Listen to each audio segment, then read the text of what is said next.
Hey everyone, it's Peter Kerr from Rock Daydream Nation, and I've got a special guest on today's show, rock royalty Joe Bouchard from Blue Oyster Cult, the original bass player. How are you, my friend? I am excellent. Excellent. It's been a fantastic day. Good to hear, good to hear. Joe, you have a song that you wrote called So Supernatural, coming out on a album, I believe, in April for Blue Oyster Cult called Ghost Stories. Stories, yes. Absolutely. What was your reaction when you heard that they were remixing this unreleased song? I was stunned. This is one of those songs that I figured it's gone in the dust of time. And, we were working, I think we were working with Bruce Fairburn on an album at that time. Bruce being the producer of a lot of Canadian groups, but also after he did us, he did Bon Jovi, "Slippery When Wet."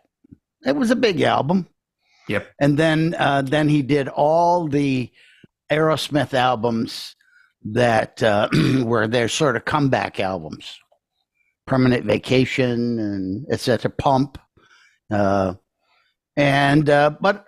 unfortunately. We weren't as successful with that album. It was called Revolution by Night. But so I had a few songs that prepared for that album, and they were only rehearsals, stuff that we did in our sound man's loft in Brooklyn, New York, and So Supernatural was one of those. Um, I'm surprised that they put that out as the first single from the album because it was never quite finished. The vocal I did in rehearsal was very out of tune, but with the magic of 21st century technology, it now sounds glorious, Yeah. Yeah. and it's still a rehearsal vocal, Yep. but I was very pleased that they chose that song, and I think part of it is because it really sounds like a classic Blue Oyster Cult song. Not, I can't say that for everything on this album. It is kind of a variety of styles. You'll get to hear it pretty soon. But I Mm. tell you, it's exciting. It's Yeah. exciting to hear me, my voice from the 80s, and the songs that I wrote in the 80s. A couple of the other songs, I redid the lyrics. There's actually three songs altogether. One I co-wrote with Eric Bloom, and then two others that I wrote. One of them with lyrics by Helen Wheels, who I collaborated a lot in the 80s and 70s and 80s. Um, yeah, I'm stunned. I mean, yeah, I think I'm going to do my own band is going to do a version of that. So you get to hear what it sounds like really in the 21st century. So Yeah. we'll see about Yeah. that. Absolutely. Anytime Blue Oyster Cult bring out reissues or remasters or anything from that era that you were a part of, um, do you get contacted or is it like a surprise? Do any of the members Most like of, Eric or most of the Buck time, contact you? it's a surprise, and usually Right. it's just throwaways that were discarded from an album. Yep. And you know, I probably could have written more, and I could have written more aggressively, but it was part of my job. Most of my job was just laying the bass down and trying Yep. to get the groove happen and get it to really glue together. Mm. Uh, I've been called I was the glue that glued the The whole thing glue, together, the glue on the which is bottom which end. is very flattering too. Yep. Yep. Um, Completely surprised, and Yeah. and uh, I was completely surprised when they sent me not just one check, a couple of checks, because Frontiers, which is their current record label, if you look it up, Frontiers, it's an Italian company, and they wanted it. They really wanted it. Mm. They put out the last studio album. They're putting out a bunch of live material, but they were very generous. It was nice. Is there any contact with the original band members with you based on this project? Some, yeah, yeah. I get emails every once in a while, mostly through their management. Right. Uh, for a long time we were estranged, you could say. Yep. Yep. But it's they want to keep the machine going, Yep. And that's fine with me. Yeah, absolutely. So going back in time, let's go back in time to Blue Oyster Cult in 1972, because you replaced the original bass player, who was Andy Winters. Yes. Can you describe the experience of that first rehearsal with the band? What was your feelings? Well, it wasn't the first time I'd played with the band. In my college days, I was a music major at Ithaca College, and I was studying classical piano, but I also played some bass in college. Did a lot of guitar playing in college also, and during my breaks, which I felt were very generous. College breaks are a lot bigger than breaks you would have, say, in high school. So I had nothing to do for a couple of weeks. I would go to the band house and I would go stay with them for a week or two at a time. And we would jam. Sometimes I played keyboards. I don't remember playing bass, though, that much.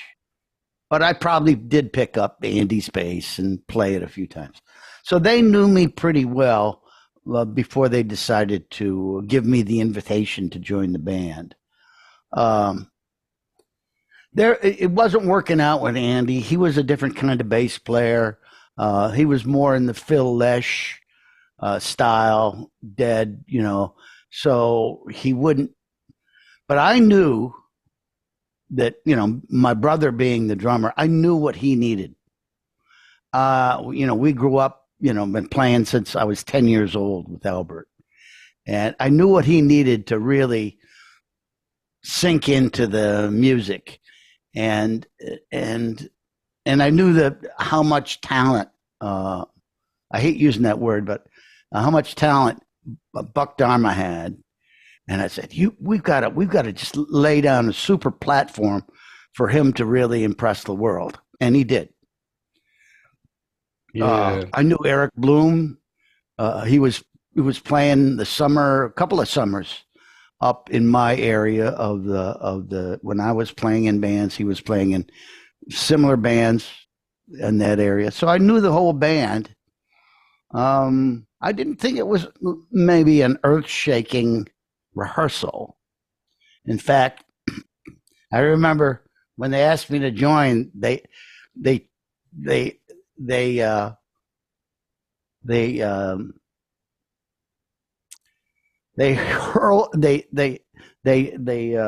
pulled me in by saying we were going to do a tour with Led Zeppelin. So I thought, oh wow, that's the greatest, this tour with Led Zeppelin. So it was September 1st. I joined the band, 1977, about September 1st. Drove all the way to the band house. I got there, said, I'm ready for the tour. Let's go. And Albert said, they're not going to do the tour. And I was like, oh, that's terrible. And then about 3 days later, they get a telegram, the old-fashioned telegram, printed out telegram. I'm sure there was a telegram delivery guy that came to the house, and it was from Elektra Records. And it was basically, you're fired. You're off the label, And I said, oh, They didn't give me a chance, you know. I just joined the band and it's over, you Yeah. know. So I said, "You guys, come on. We're going to get together. We're going to go out. We're going to play. We're going to make it happen." And we started playing. We played in the park in our town of Great Neck, Long Island, and we played, you know, on a flatbed truck in the park. And then we started doing little teeny clubs, and we would make up all kinds of names, and we'd be playing some of our original music, but we would tell them it was a cover of some obscure album, you know, which was the thing in the day. And I remember I knew their songs pretty well, so we just dived right into it. I don't remember that first rehearsal, and I didn't have to audition. Just straight in. Yeah. Straight in, right, and it's straight into the band. You know, I consider myself very, very lucky, you know. Yeah. You know, to know the guys.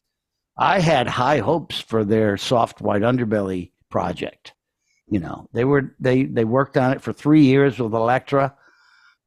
Jack Holtzman, the head of Elektra, was never satisfied. They never really finished the thing, you know. It was like the album was half finished. And when I joined the band, that was not going to be the case. Yeah. And miraculously, 1 year later, after I joined, we auditioned for Clive Davis at Columbia Records, and he signed us. Yeah, and you had a wonderful run with Columbia. Wonderful run. Yeah, I mean, it was slow at first. Yep. The first album maybe sold 7,000 records, but it was just enough for them to say, "Well, we'll let you make the second album." "Cities on Flame with Rock and Roll" was the song. I mean, we had other great songs on that first album, but that was the one that a couple of the guys at Columbia said, "Wow, this is great." So yeah. So you had a few probably people in your corner at that record label from the get-go that was sort of championing you along. Yeah. Irrespective that the sales weren't, you know, on fire. Yeah. They kept, that's true. Yeah. But you know, it was sort of the innocent days. Yep. Where who knew what was, you know, going to happen like a month from now, you know. Yep. Yeah. You know, it wasn't calculated. It was like, all right, and these guys, we were willing to go out and just tour our butts off. Yep. Yep. We're opening for all kinds. We opened for Alice Cooper, you know. It really was very influential. Yeah. What was it like touring with Alice? Was there a lot of competition between you? Did he inspire to be more out there and outrageous? They're friends with us, and they're still friends. They're still close friends. Well, they were doing something really different, and that gave us sort of if they can do something really different that hasn't been done before, we can do something like that. And it was one where the whole was much better than the sum of the parts. Take any one Alice guy, you know, but when they were all together, it was stunning, you know. Yep. It was stunning. And I thought, I didn't know what I was getting into with that thing, but I was stunned that how precision everything was, just, you know. And it wasn't a long show. It was about an hour and 15 minutes, and it was quite exciting, you know. And they could do that every night. Yep. And the good thing is their fans liked us. We did a little tour with the Byrds before that, and the Byrds fans did not like us at all. You can see it's kind of old school 60s. And maybe you're Alice too much. Fans, and maybe you're too counterculture. Yeah. The Alice fans were young and excited. Yep. Whoa, this is like we're going on a roller coaster ride, you know. Yeah. Hey, I want to talk about those early albums, which they call the Black and Red, and just putting up one there. Now, Blue Oyster Cult, right from the get-go, are a band of mystery. So you've got all the symbols and all the really mysterious album covers. Was that a group decision that you would, in I respect of think so. that Yeah, image? yeah. Our manager Sandy Perlman was a great visionary and very inspiring.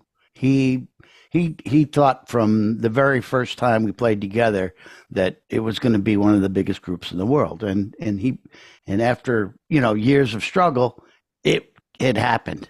For 6 good years, from when the Reaper came out to when Burning for You came out. It's about 6 years there. We were just on the top of the world, but he wanted a mysterious image for the band, kind of like Pink Floyd in those days. You didn't know what Pink Floyd looked like, Mm.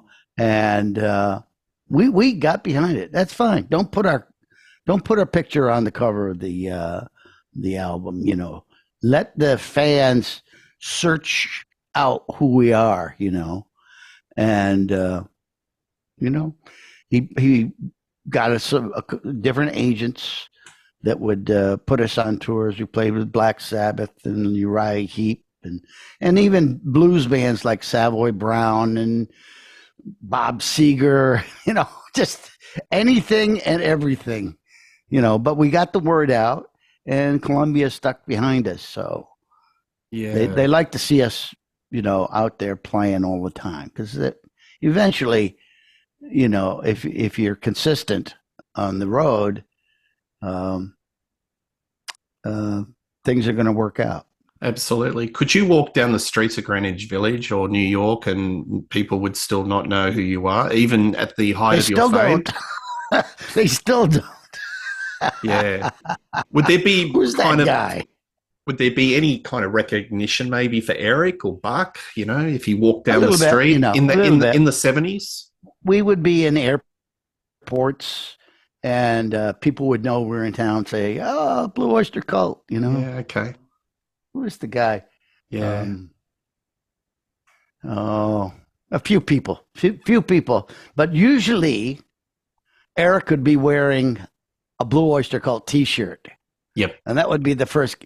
And they were rare in those days. They were very rare, but we had a couple of made up for us.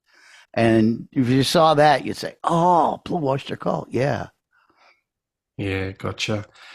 Your manager, Sandy, said that he wanted the band to be America's answer to Black Sabbath. What do you think of that comment? Well, we played a lot with Black Sabbath in the early Ozzy days, and then we had a, a gigantic tour when Ronnie Dio was the singer. The Black and Blue tour it was called, Yes. Yep. and um, I think we were much too eclectic in our tastes to be that monolithic metal band like Black Sabbath, and because we would do ballads, and there really weren't too many ballads on a Black Sabbath record. Yep. Uh, we wanted to be more, say, intellectual, the Yeah. intellectual heavy band, Yep. you know, and Yeah. Did you like that comment that he made, or did you think it may have set an iron leg, well, an iron weight for you? when I first joined the band in 1970, he said, "Let's go down and see the Black Sabbath." Was early days of Black Sabbath, and we went to a theater in Staten Island, New York. It was a movie theater, and Black Sabbath was playing, and I was impressed. First of all, it was the loudest thing I've ever heard.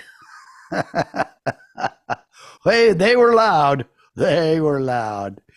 Uh, but we listened to the first Black Sabbath album, like it sounded pretty good. Like Yeah. if we could get a sound that was that cohesive, and it was a hell of a sound, a great sounding record, And Geezer and Bill Ward, I like that sort of like, Albert, we can do that. That Mm. isn't that hard to do.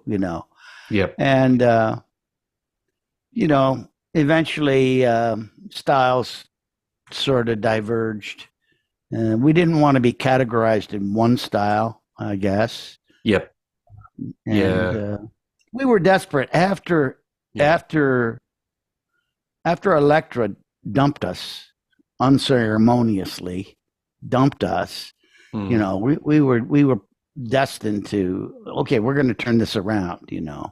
And Sandy kept saying, "Make it heavy." Don't wimp out. Don't do that West Coast hippie music. That's dead. This ain't the summer of love.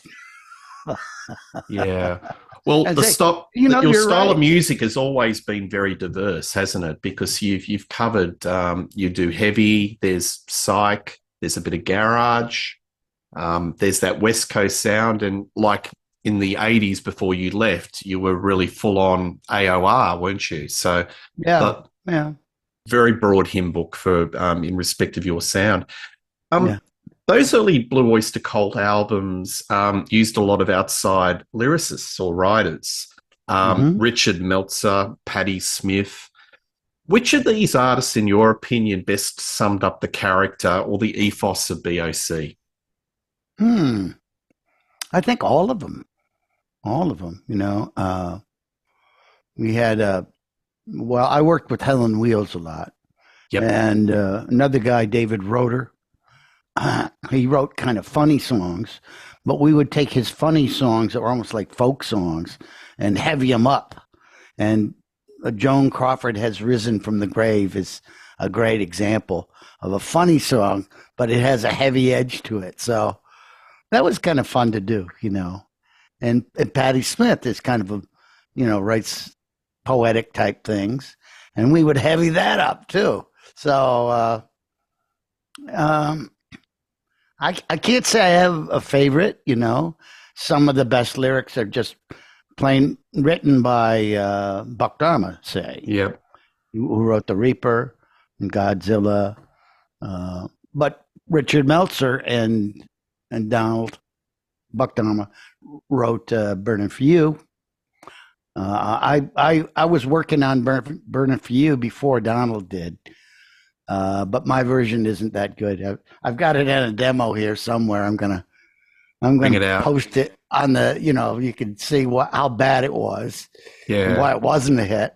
Yeah. And Donald just came up with the goods for that one. So yeah, I Yeah. don't really.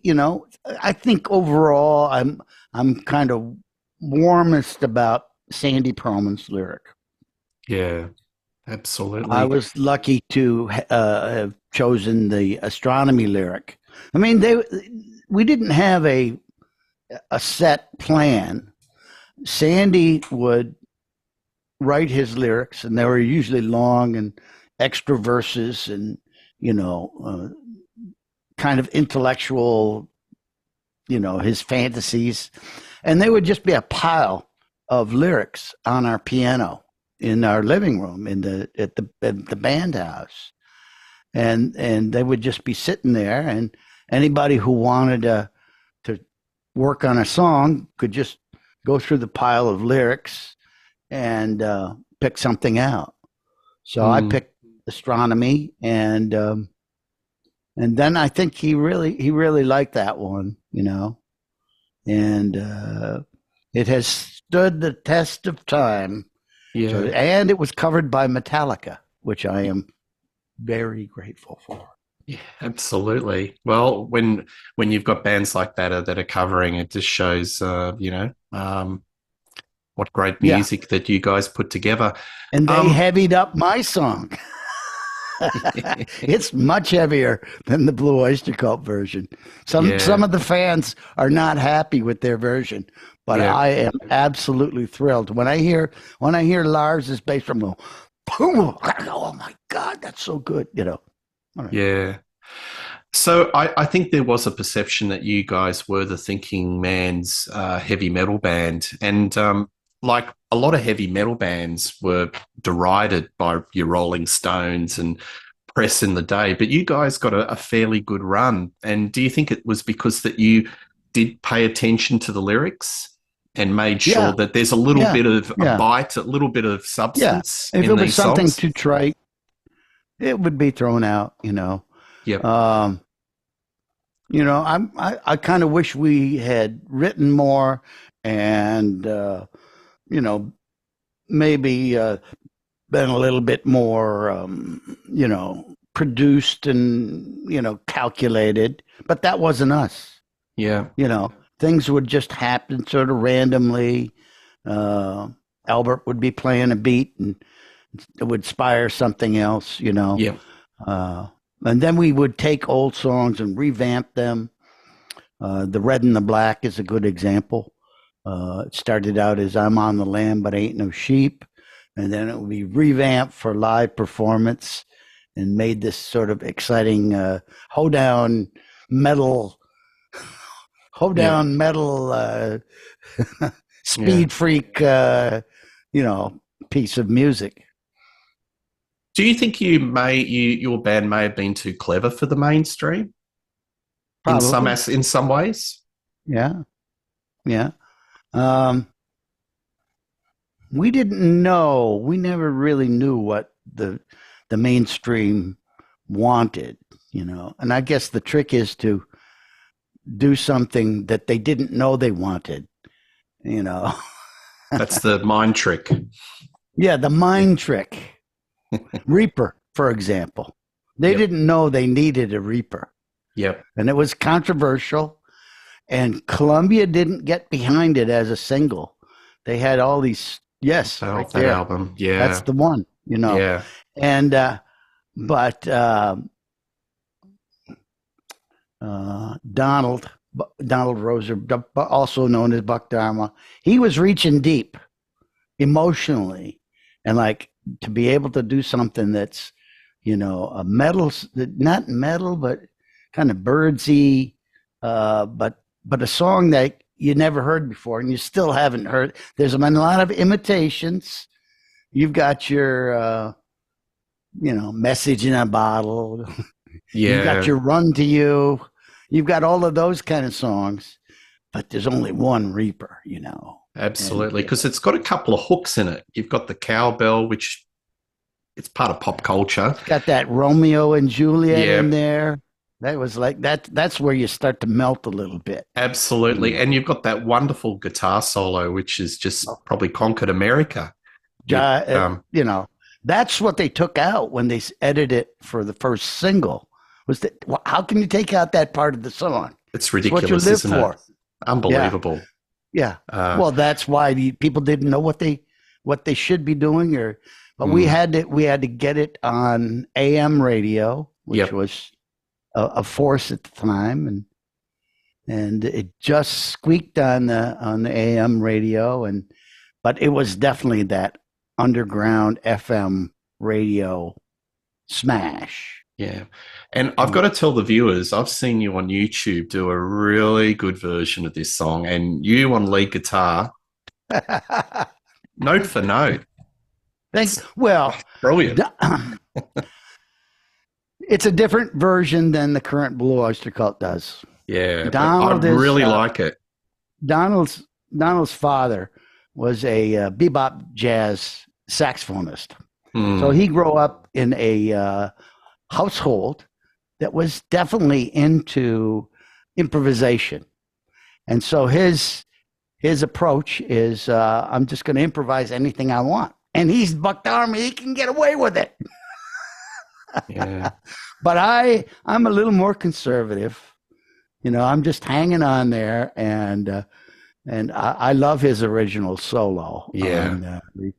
Well, thank you for saying that, because I'm just folks, check it out. It's really worth checking. But coming back to this album, this was the commercial breakthrough, and it continues to tick over. I would imagine it's your biggest selling album. Why do you think this album resonated with audiences then and still does to this day?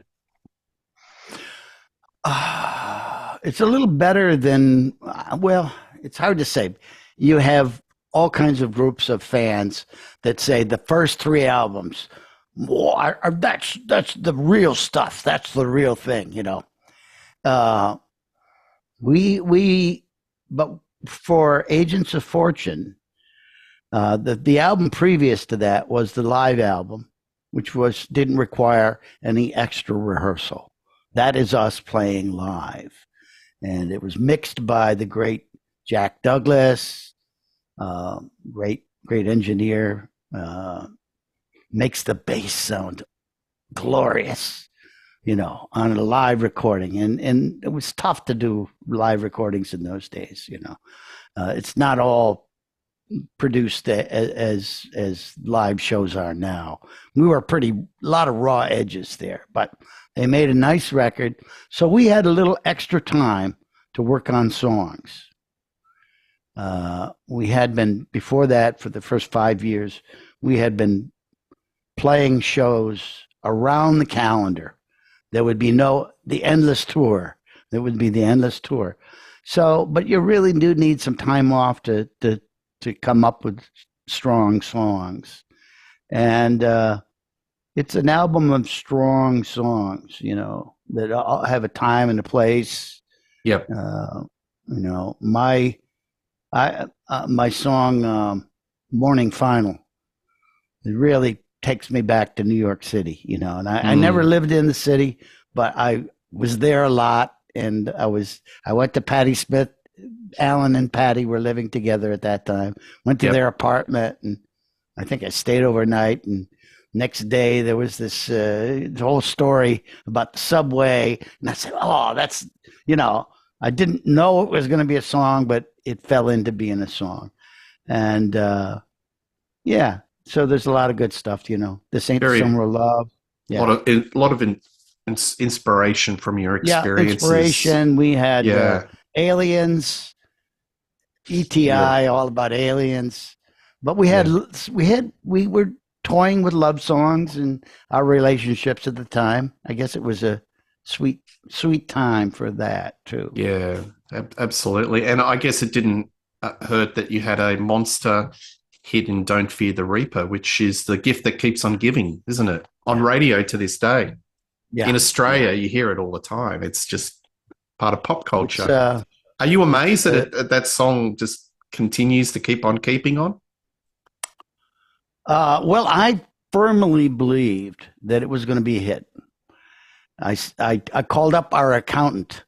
I called up the accountant. I said, if there's ever going to be a hit, this is it. Bet you can bet all you got. Go all in on this one. It may not happen again. I was firmly believed that it was going to be a hit. No way did I ever think it was going to be the all-time classic that it is. Its streaming numbers are, 500 million. It didn't go to number one in the pop charts or anything, but it's just one of those ones that just grows. Yeah. Well, Jimi Hendrix never had anything in the top 10. So we feel blessed. I don't know. It's mysterious, and I love playing it because every time I play it, it's a challenge. How are we going to get this right? You've got not only a constant droning guitar, but you have these layered vocals that come in and out and in and out. And if you don't have split-second timing, it just falls in a pit, Falls apart. I was going to ask you, is your band a multiple take band, or you just do a couple of takes and that's it? That's a wrap. I think with Reaper we did about 6 or 7 tapes, and probably took the 6th one. I was disappointed. I knew I could do better, and I had such high hopes that I argued. We came back in the next day and I said, "Guys, we got to do this over. I can do it so much better." Yeah. I don't. And they said no. Yeah. That take that we did yesterday was the magic one. Yeah, I'm interested to know why did you think you could do better? Is there something that you reflected on? The bass part is kind of sloppy. Yeah, I've heard it isolated in modern technology and say, I played that. Yeah, But the idea was it did have that groove, and a one of a kind sound and whatever. If we had done it over, it might not have worked. Yeah. And I kept, I had this thing going on with Albert. I said, Albert, there's a thing called a hit track. You can hear it intrinsically in, say, a Motown song. And even if you took all the elements out, there's that sort of core that makes it a hit. Now, why can't we do that with this song or any song that we were recording in those sort of days? It's got to be, it's got to something emotionally about it. How you play it. It's more than just playing the notes right. It's something that it's the intangible. We can do it. I kept saying to him, "We can do it," and I felt like I dropped it, but can't argue with the success. No, you can't. Was the band a democracy in respect of decision making, song choice? Yeah. So it was basically you just voted it in. So, when I joined the band, I'd never been with a bunch of musicians that were so cynical and critical. they were tough. I wanted to do a James Taylor song. Yeah. So get out of here. Get out of here. Something like Spectres. How would a song be brought to the table like Godzilla? Would it be jammed? Would it be prepared? All right. Godzilla is a good example. Donald had gotten some new home equipment. He got this box, this $6,000 digital delay. I mean, nowadays, you can buy them for $50 in a pedal, but back then it was like $6,000 for a digital delay. So he took the digital delay home to his home studio and messing around like Godzilla, Zilla, So he brought in this, like he brought in the Reaper demo. The Godzilla demo really sounded great. And it was like, okay, he's raised the bar even higher, So we started recording for the album Spectres, expensive studio. We did 57 takes of Godzilla. And I think 56 was the one we kept, Yep. I did this sort of thing on the bass, the little bass solo in there, and that was the only one that happened, So we knew it. We had to nail that one. I think it sounds like a hit track to me. It has that sort of cohesive, thing. It's a good one. So in general, over the discography, there have been some sessions where you do multiple takes like that, 56, and there are some where you've just gone in and just done 2 and 3. The third take is it. That's it. We don't have to do another one. As we got into some of the later albums, when we were working with Martin Birch, for example, who did Cultosaurus, and he did Fire of Unknown Origin. He did those 2 albums with us. We were pretty nice, well rehearsed. The feels on those albums are great. His mastery of the mixing console was something, and he wasn't a hard ass. He was pretty loose. As a producer, he would let us flail. He wouldn't say, "Oh, you got to do this, you got to do that, put those notes there." No, none of that. He would just be sitting there in the control room and say, "You guys work it out. I'll tell you when I hear it." And we'd be working it out, and then he says, "Oh, what was that? Go back and do that again. Okay, you got it. Let's take it right now." He was that kind of. It was such fun to work with Martin. I love the guy. Yeah. And how would you compare him to someone like a Tom Werman? Oh, well, Tom was more calculated.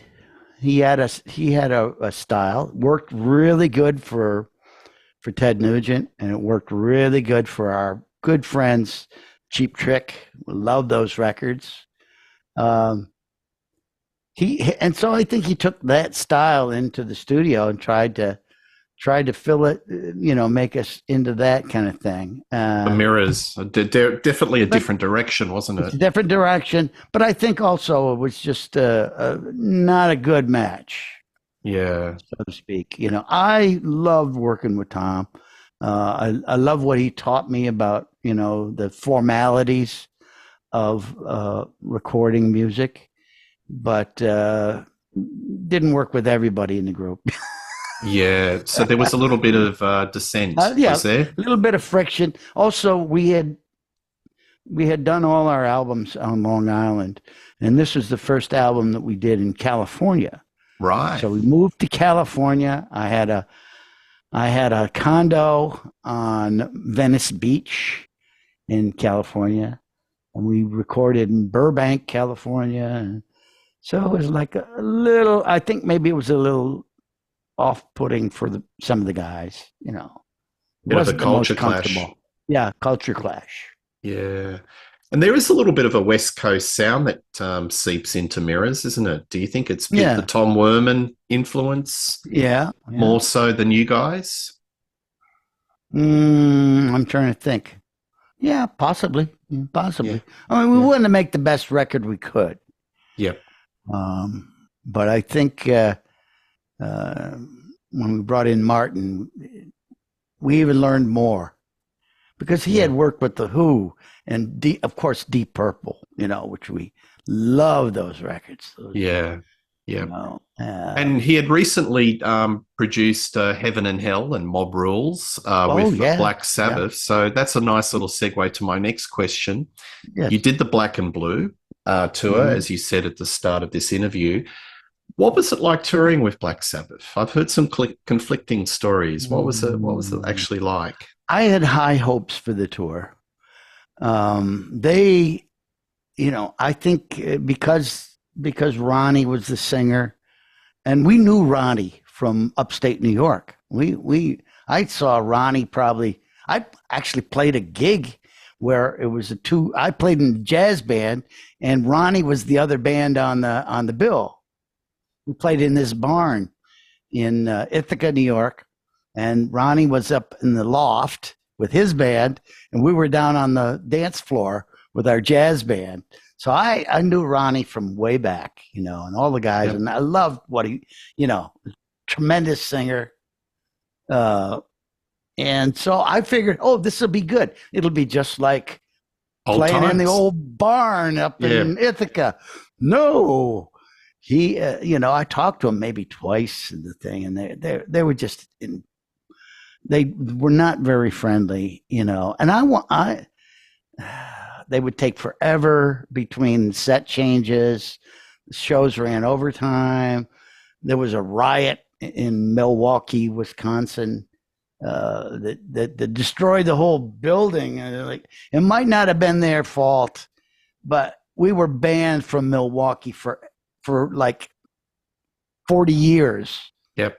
We were not allowed in town, and there were riots. It was just the shows should have been so much fun because they were huge shows. They were sold out, big Yep. arenas, Absolutely. but they were not friendly with us, and Yeah. so the great thing about what it did to us is that even as we were sort of maturing as a band, we were really together, and our goal was to play so well that we wanted people to forget that Black Sabbath was even there, and Yeah. it didn't work out exactly that way, but there was it was great because we were really, we got to get out there tonight, and we're gonna knock them dead, Yep. Uh, Yep.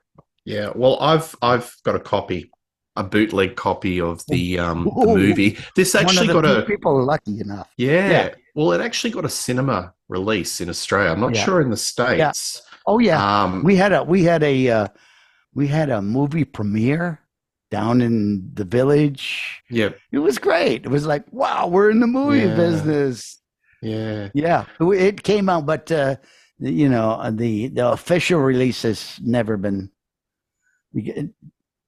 Tony Iommi, he didn't want it out. I don't So know. that's the reason why it's never come out officially on DVD and Blu-ray. Sharon and Tony. Yeah.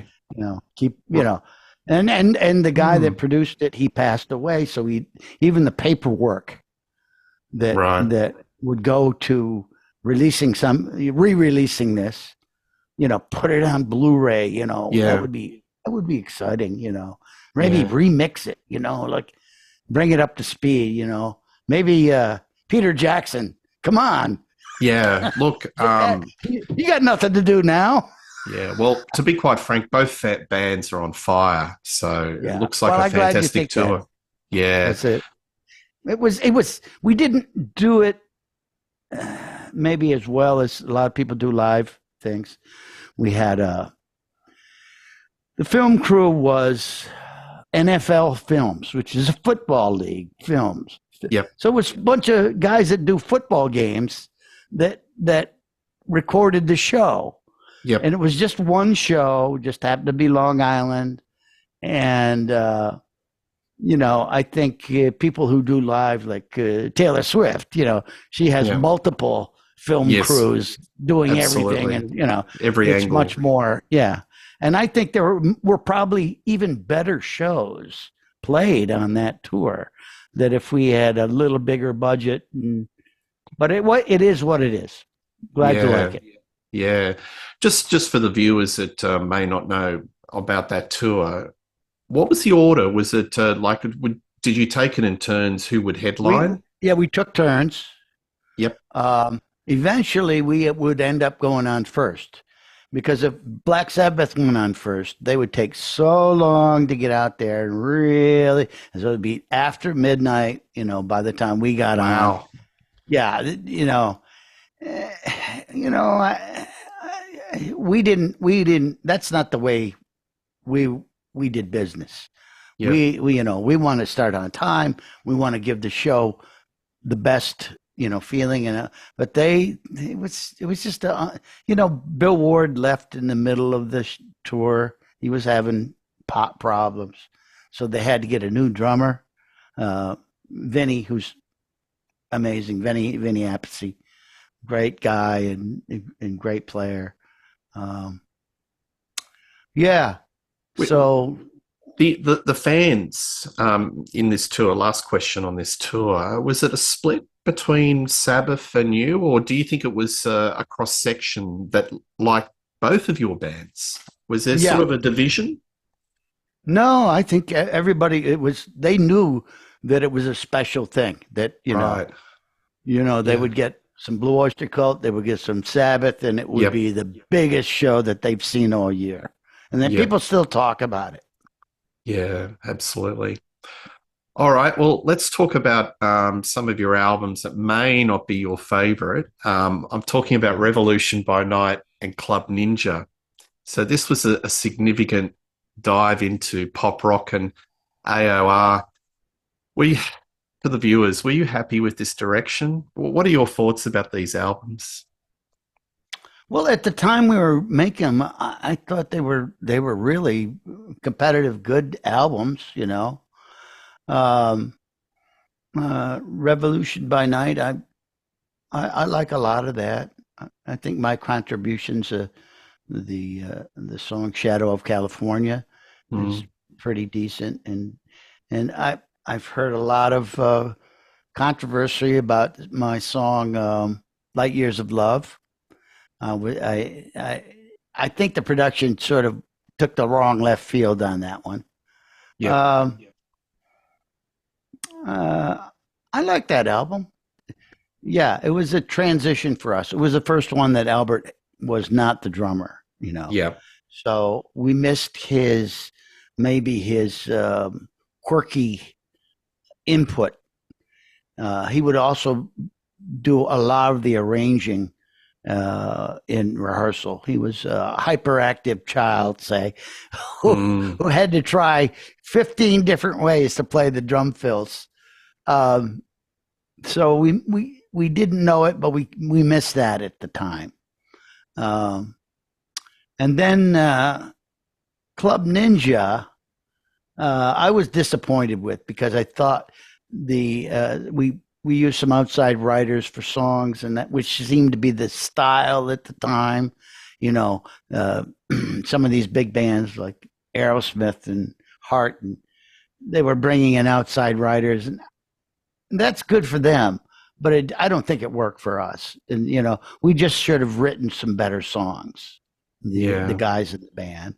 And then the other thing that really ticked me off and probably precipitated my leaving the band was it was so expensive to make that Club Ninja album. Cost like close to $1 million.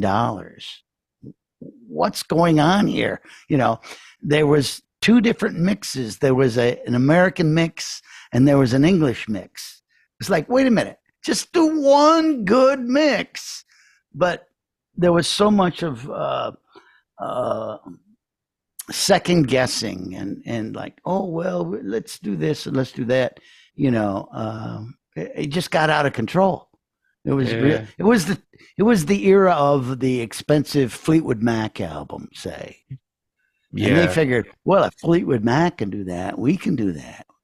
Yeah. So a lot of Well, multi-tracking and multi-takes. multi-tracking and trying 80 Yeah. different ways to play one little simple Mm, part. yeah. Do you, And do you, do you ever go back to this album? Ever listen to it just for old time's sake, or you once and done? not yet.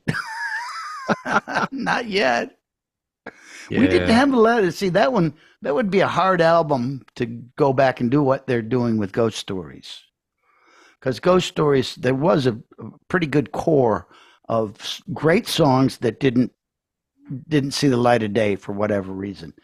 That one, what we recorded was what we had, and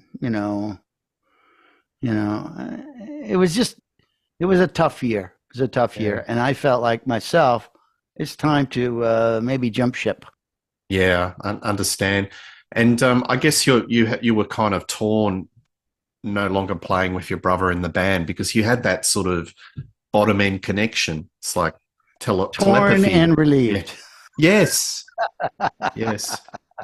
One more question about Club Ninja. Do you think there was a record company push to go in that sort of very shiny pop direction? Or was that more of I a don't group think they had decision? any clue what to do. Yeah. They didn't really push us anyway. Most of the time, they Yep. just let them do their thing. They came up with an Agents of Fortune.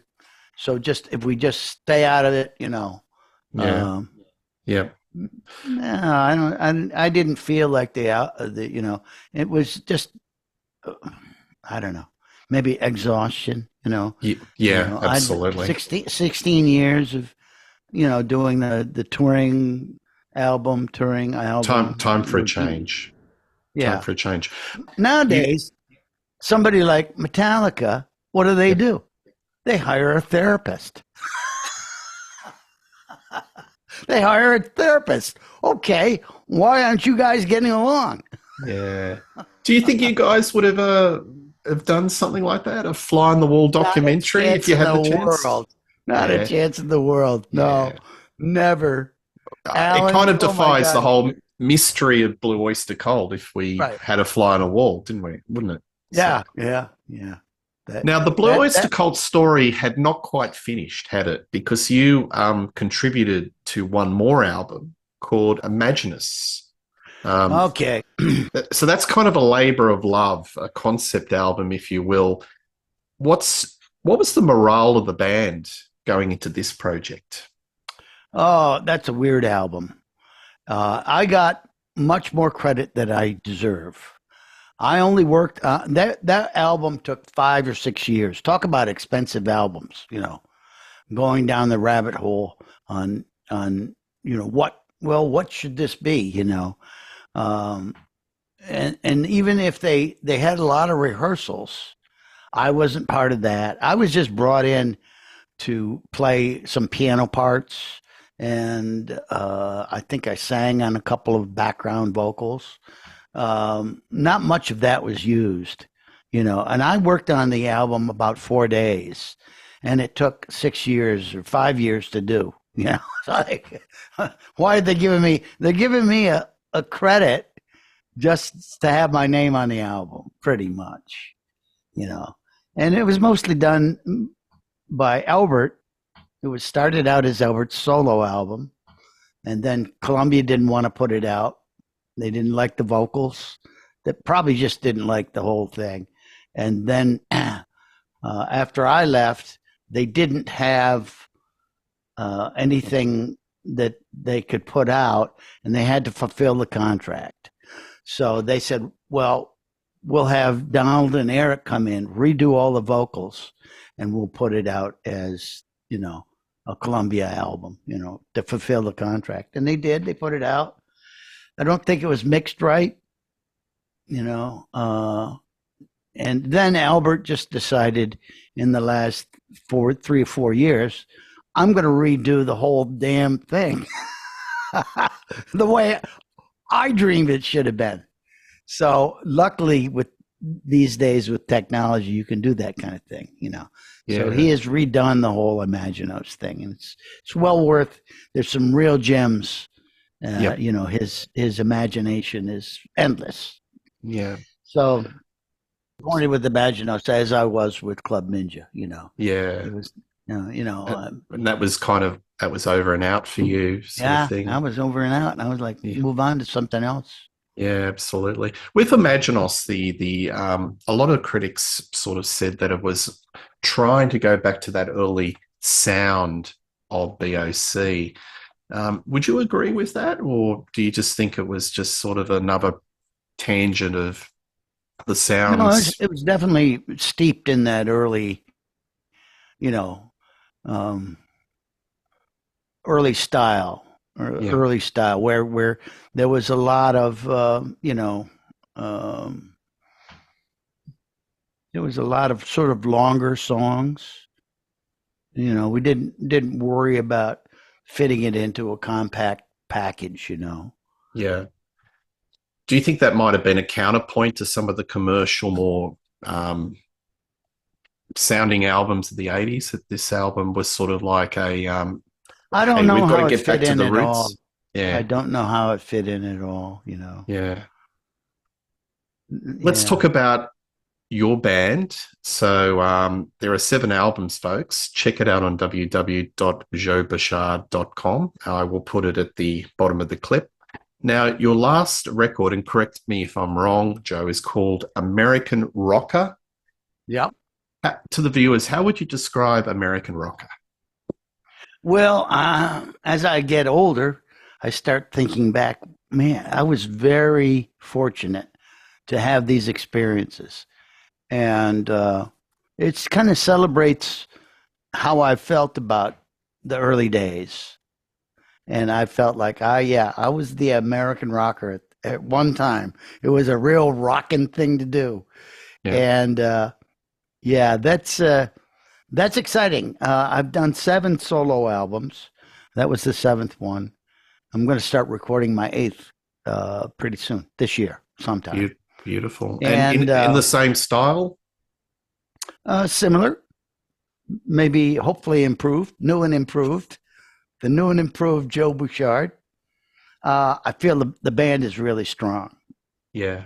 And you guys get out and do Dream band with Mickey Curry on drums and my good friend Bobby McDougall on bass, my partner Joan Hepburn on guitar, and she also sings a lot of harmonies with me, and we're having such fun.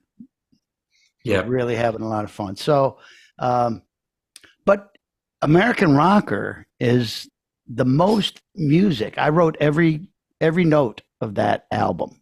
Yeah. There are 6 earlier albums. I would occasionally do a cover, or I had a good friend that wrote a lot of songs for me, John Elwood Cook. I love those songs, and his songs have sort of a weight to them that just thrills me. But I didn't use any of John Cook's songs on this last album, but I wrote everything myself. So I thought it was a very personal album, uh, you know. And Yeah, well, I'm not viewers, sure check it about the out. next. Yeah, yeah. It's I appreciate you bringing that up, but yeah, joebouchard.com. There's all of the you can look up all the lyrics I've done since Blue Oyster Cult. Yep, Uh, yeah, because it's good. There's a lot life of did. the new videos. Like I actually invested some of my Reaper royalties. I'm not rich because I'm spending all those Reaper royalties on making new material, Yeah, and so I did a 4 camera shoot, and it was all multi-tracked, and yep, what fun that was! absolutely. What fun. What are there any Blue Oyster Cult songs that you get tired of playing, or you just the whole catalog? You never get sick of it. I'm sure. No, I don't get sick of any of it. Yeah, It's exciting, I like to revisit some of those old songs. Some of yep, them, some of course, work better with a live audience than others. But we did 23 songs at my last show, and uh, every one of them was like beyond belief for me. To do that kind of. So there's 20 of them. I've still had 3 more mixes to do, yeah, but that's what I do now. I've got my little studio here, yep, and I'm really into the video editing part of it, hands on.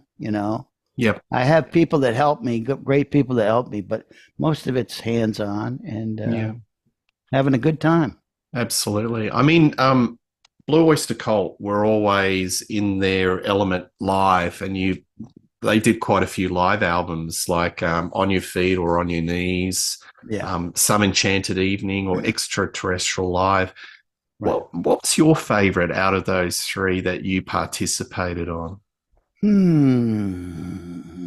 I'll just, Hmm. you've got this, or you may Well, have this. yeah, I think.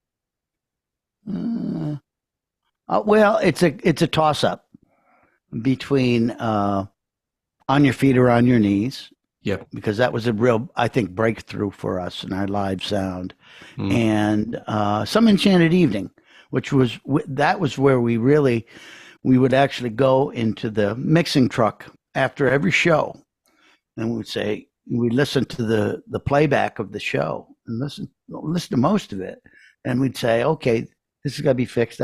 So that one is a really great sounding production. Um, I think we pick and choose. We actually were in the truck every night listening to mixes, and we would it would be so consistent from night to night that when we found something that had to be fixed, we fix it next night. It's perfect. Hey, Yeah. maybe we were learning how to make a live album. That's what it was. Have you got a live album in you with your current band? Another put something out? Yeah, maybe. I think what I want to do is take a film crew into the studio, and we're working on some new material right now, and but it's going to be one of those things where it's going to be that live feel. I'm going to have that live feel, but we're going to capture the actual uh, the excitement of the band in the studio. So this is a new thing for me. No, that'll be You see it. that'll, You see those kind of things. A lot of bands do that, where they'll actually take you into the studio with them, and see how the sausage is made. And look forward to seeing yeah, that. yeah. Um, are there any artists that current contemporary artists that remind you of Blue Oyster Cult that have that sort of spirit or in that wheelhouse? I don't know. There's one band that keeps on being cited a fair bit. I don't know if you've heard of them, Oh, called Ghost. Ghost. What do you think of Yeah, them? Do you think they? I like them. I like all things Swedish. We went and did a great show at the Sweden Rock Festival in 2019 with Blue Coupe, which is myself, Dennis Dunaway, and Albert.